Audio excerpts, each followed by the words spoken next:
Thank you for clicking on my video and welcome to the world of Elvis.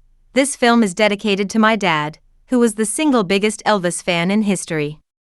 This video is not endorsed by Elvis Presley Enterprises, but is how one filmmaker sees the story of Elvis. I have always believed that an Elvis movie needs to be a trilogy. So welcome to part 1 of the trilogy. Elvis, the early years.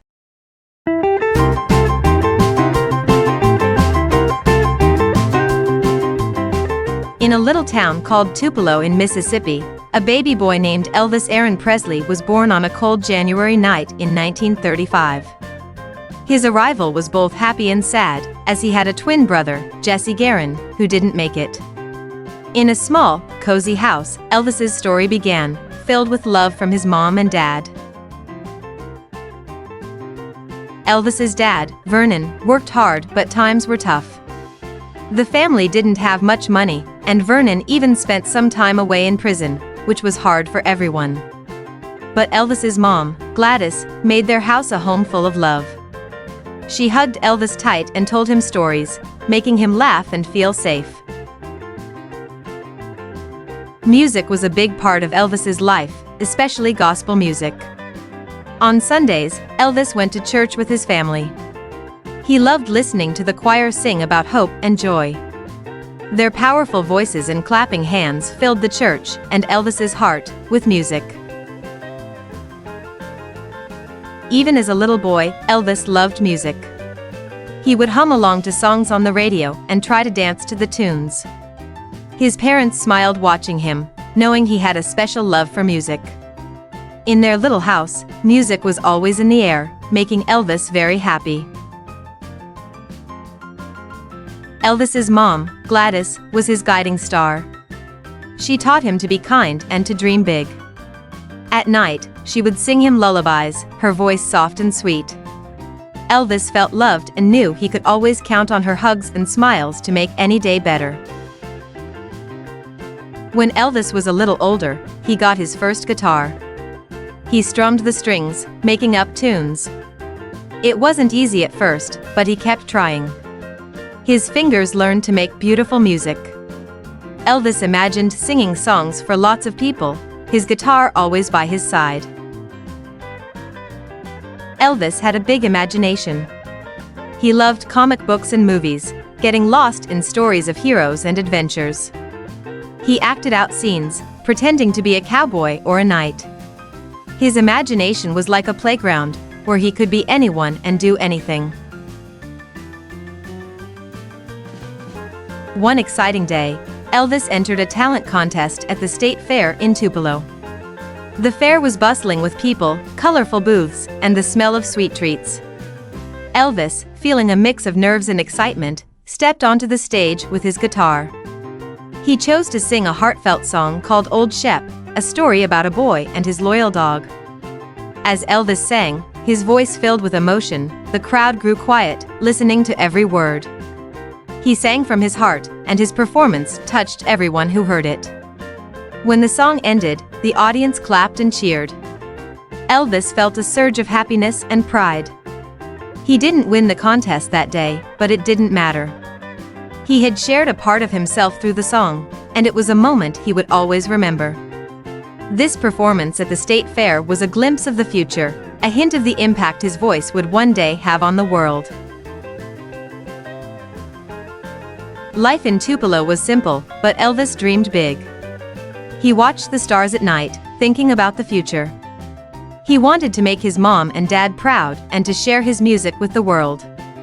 Tupelo was small, but Elvis's dreams were as big as the sky. A big change came when Elvis and his family left Tupelo for Memphis. It was hard to say goodbye to his friends and the town he loved. But Memphis was a place full of new beginnings, and Elvis was ready for the adventures that awaited him there. The Presley family's arrival in Memphis marked a new chapter. Settling into their new home at Lauderdale Courts, Elvis felt a mix of excitement and nervousness. The city's energy was infectious, with music echoing from every corner, stirring dreams in Elvis's heart. He explored Memphis with wide eyes, each street telling a story of music and history. At Hume's High, Elvis stood out with his unique fashion and love for rhythm. A tough day came when he was cornered by bullies in the bathroom. They mocked him for being different and said they were going to cut his hair. But Red West, a soon-to-be lifelong friend, stepped in, showcasing the beginning of a bond built on respect and shared interests. Elvis's job at Lowe's State Theater was a window into a world of glamour and storytelling. He absorbed every scene and song, the magic of cinema fueling his dreams.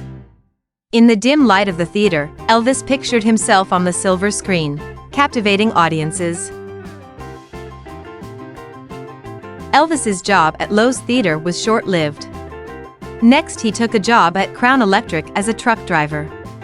His job was to deliver supplies to work sites.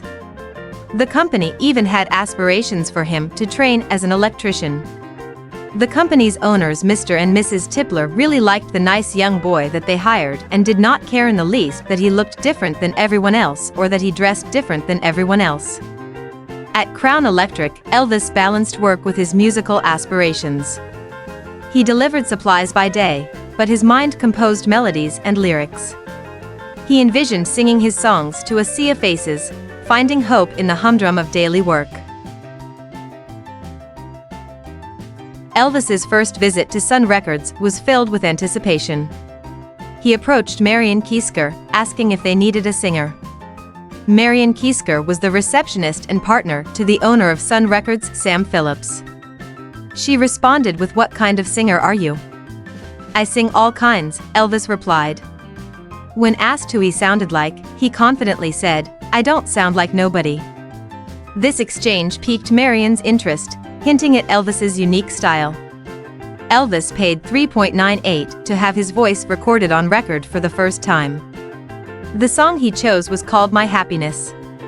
He always claimed that he recorded it for his mom's birthday, but truth be told, his mom's birthday was in April and he recorded this song in the summer. In the recording booth, Elvis poured his heart into My Happiness. He had been singing and performing this song for friends at Lauderdale Courts for years, and he wanted to hear what he sounded like for the first time. His voice resonated with affection and he sang it with a confidence that betrayed his years. Elvis met Dixie at church and they hit it off right away. She wanted to get to know Elvis, so she said to her friends, rather loudly, that she would be going to the skating rink later that evening. She hoped that he would take the hint and be there too. He did, and that evening at the skating rink was the start of a sweet and innocent teenage relationship. They shared walks, talks, and laughter, their young love blossoming in the streets of Memphis. Dixie's belief in Elvis's talent bolstered his confidence, adding a layer of joy to his life. Dixie and her family planned a summer, 2-week-long trip to Florida. Dixie was upset because she and Elvis never spent time away from each other before. She was nervous that things would not be the same when she returned. That is the understatement of the century. Little did Dixie know that during that 2 weeks her relationship, and dare I say the world, would never be the same. Dixie's departure for Florida left Elvis in a reflective solitude. He missed her presence, her laughter, her support.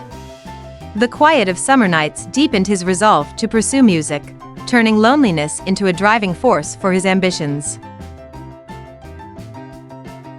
In the short period after Dixie left for her vacation, Elvis found himself in a reflective state. The quiet of her absence left him with his thoughts and his music. He spent days wandering the streets of Memphis, guitar in hand, imagining singing for thousands of people. Elvis's heart ached a bit for Dixie, but he also felt a growing anticipation for what was next. Unbeknownst to him, an opportunity was brewing. Back at Sun Records, Sam Phillips had come across Elvis's name, recalling the unique voice from his previous visit. Intrigued by the young singer's potential, Sam decided it was time to give Elvis a call that would soon turn into a pivotal moment in Elvis's life, the history of rock and roll, and the future of music altogether. In the studio at Sun Records, Elvis, along with Scotty Moore and Bill Black, was struggling to find the right tune. Nothing seemed to work, and the air was thick with frustration. Sam Phillips, sensing the tension, suggested they take a break. Elvis apologized to Sam for the lackluster session. "That's all right, Elvis," Sam replied casually. Those words sparked something in Elvis, a memory of an old blues number by Arthur Crudup he had heard as a child, "That's all right, Mama." In a burst of energy, Elvis started playing the song on his guitar, his body moving with the rhythm. Scotty and Bill quickly joined in, their instruments blending into the lively beat. The studio came alive with a new sound, raw and captivating. Hearing the commotion, Sam rushed out of the control booth, his ears catching the infectious tune. He knew instantly they had stumbled upon something special. "Back up, try it again," he said, excitement in his voice, "we need to record this." And in that spontaneous session, a new sound was born, a sound that would echo through the ages. With Elvis's groundbreaking recording of "That's All Right, Mama" in hand, Sam Phillips sought out Dewey Phillips, the charismatic DJ of WHBQ's Red, Hot, and Blue. Dewey, facing the cultural challenge of playing a white man singing a black man's song, was intrigued by the novel sound. Their meeting at the radio station, buzzing with the energy of the Memphis music scene, was a moment charged with anticipation and the promise of change. The night Dewey aired Elvis's song was a landmark event in Memphis. The city lit up with excitement as callers flooded the station, demanding replays. Meanwhile, Elvis, unaware of his rising fame, was fetched from a movie theater by his parents for a live interview at WHBQ. This unexpected moment marked his first brush with public recognition, a humble yet significant step into the limelight. Elvis's first major concert at Ellis Auditorium was a turning point. His legs shaking, initially a nervous tic, whipped the crowd into a frenzy. The girls screamed at every shake, an unexpected response that would become Elvis's signature move. This performance, where anxiety transformed into an iconic style, marked the beginning of a phenomenon. Joining the Louisiana Hayride marked the acceleration of Elvis's career. It was here that he met Colonel Tom Parker, a momentous encounter that would shape his future. Parker, with his strategic insight, recognized Elvis's potential to transcend musical boundaries. Their meeting, amidst the bustle of touring musicians, signified the start of a powerful partnership. Elvis's music started to bridge the racial divides of a segregated America. His style, a blend of black and white influences, began drawing diverse audiences. The concerts became melting pots of culture, despite some seeking to ban his provocative performances. Elvis, amidst this cultural shift, became a symbol of unity and change, resonating with people across racial lines. As Elvis's fame soared, so did the controversy. His performances, seen as provocative, faced criticism and calls for arrest. Despite this, Elvis continued to captivate audiences with his unique style, becoming an icon of change in a time of rigid cultural norms. Signing with RCA Records was not just a career move for Elvis, it was a launchpad into the stratosphere of national stardom. This significant step brought with it a change not only in label but also in the magnitude of his reach. His very first TV appearances as an RCA artist showcased more than his musical talent. They revealed his magnetic charm and a charismatic personality that resonated across America. As Elvis graced the TV screens, he brought with him a whirlwind of styles and sounds that were both innovative and deeply rooted in American musical traditions. His performances, beamed into living rooms nationwide, were a blend of electrifying energy and raw emotion, capturing the hearts of viewers from all walks of life. Each appearance on shows like The Milton Berle Show, The Steve Allen Show, and eventually The Ed Sullivan Show, was a counterpoint to the controversy that shadowed his rise. Critics and naysayers who had once dismissed his style as overly provocative began to see a different side of Elvis, a young man with a genuine passion for music and an innate ability to connect with his audience. His rendition of songs like Hound Dog and Heartbreak Hotel on these shows was not just a performance, it was a statement. Elvis's ability to blend rhythm and blues with country and pop elements broke down musical barriers, appealing to a diverse audience and challenging the norms of the day. The nation watched as Elvis transcended from a regional sensation to a national phenomenon. Each swivel of his hips, each croon, each smile, was broadcast into homes, igniting a cultural shift. Elvis, with his unique blend of Southern charm and rock and roll swagger, was not just singing songs, he was rewriting the script of American music and celebrity. The July 4, 1956 concert in Memphis was a defining moment in Elvis's career. Under a sky lit by fireworks, his dynamic performance electrified the city. The concert became a symbol of his growing influence, blending patriotic fervor with a new musical revolution. The enthusiastic crowd, illuminated by the Independence Day fireworks, mirrored the explosive rise of a music sensation destined for superstardom. Elvis's performance on The Ed Sullivan Show marked a significant breakthrough. His appearance, initially met with skepticism, captivated not just the live audience but also the millions watching at home. Ed Sullivan's endorsement, a rare accolade, further validated Elvis's talent and professionalism. This appearance on national television bridged a gap between Elvis the musician and Elvis the American icon. The purchase of Graceland represented a sanctuary from Elvis's skyrocketing fame. Fans, drawn to his magnetic persona, gathered day and night at the gates, signifying the loss of his private life to public adoration. Graceland, in a Memphis suburb, became a physical embodiment of Elvis's journey from modest beginnings to a life under the relentless spotlight of fame. Graceland was a landmark in Elvis's life, symbolizing his ascent to rock and roll royalty and providing a much-needed sanctuary from the overwhelming demands of fame.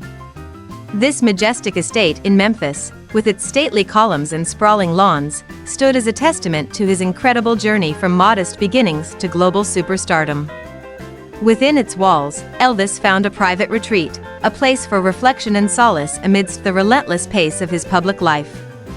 Graceland, more than just a home, became a monument to his legacy, a symbol of the American dream realized, and a place of pilgrimage for fans who continue to celebrate the legend of the king of rock and roll. Elvis's foray into acting, beginning with Love Me Tender, opened a new chapter in his career. The film, initially titled The Reno Brothers, was renamed to capitalize on his popularity. On set, Elvis navigated this new world with a blend of apprehension and charisma, his transition from musician to actor mirroring his journey from local talent to national sensation. Elvis's music played a pivotal role in bridging racial divides during a time of segregation in America. His unique blend of rhythm and blues with country resonated with diverse audiences, challenging cultural norms. His concerts, where fans of all backgrounds came together, symbolized a quiet yet powerful rebellion against segregation, making Elvis an unwitting icon of cultural change. The release of Love Me Tender marked a monumental moment in Elvis's career, showcasing his acting talent alongside his musical genius.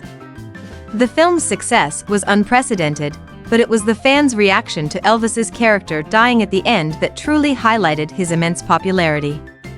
In response to the uproar, the studio innovatively added a holographic image of Elvis during the ending credits, a move that both appeased and delighted the fans.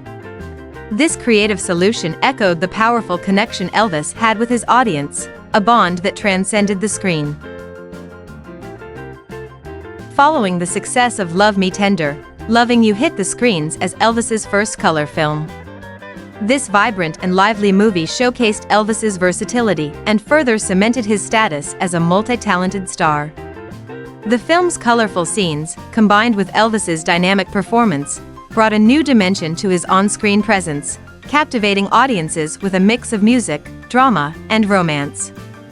This is the only Elvis movie that Gladys and Vernon, Elvis's parents, can be seen in the crowd during a performance scene. The production of Jailhouse Rock was bittersweet. While the film itself was a masterpiece, showcasing Elvis's raw energy and talent, it was overshadowed by tragedy. Elvis's co-star, Judy Tyler, tragically passed away in a car crash shortly after filming. This loss cast a somber shadow over the film's release, adding a poignant depth to their on-screen chemistry and leaving a lasting impact on Elvis. King Creole, set in the vibrant city of New Orleans, brought a new flavor to Elvis's filmography. This movie, infused with the city's unique culture and rhythm, allowed Elvis to explore a different character, one that resonated deeply with his musical roots. The film's mix of drama, romance, and lively musical numbers made it a hit, further proving Elvis's ability to captivate audiences in varied roles. With each film release, Elvis's stardom in Hollywood rose to new heights. His ability to connect with the audience through the silver screen was as potent as his stage performances. This period of his career saw him transition from a music icon to a versatile entertainer, captivating the hearts of fans worldwide with his films. In the midst of his soaring career, Elvis received his draft notice for military service.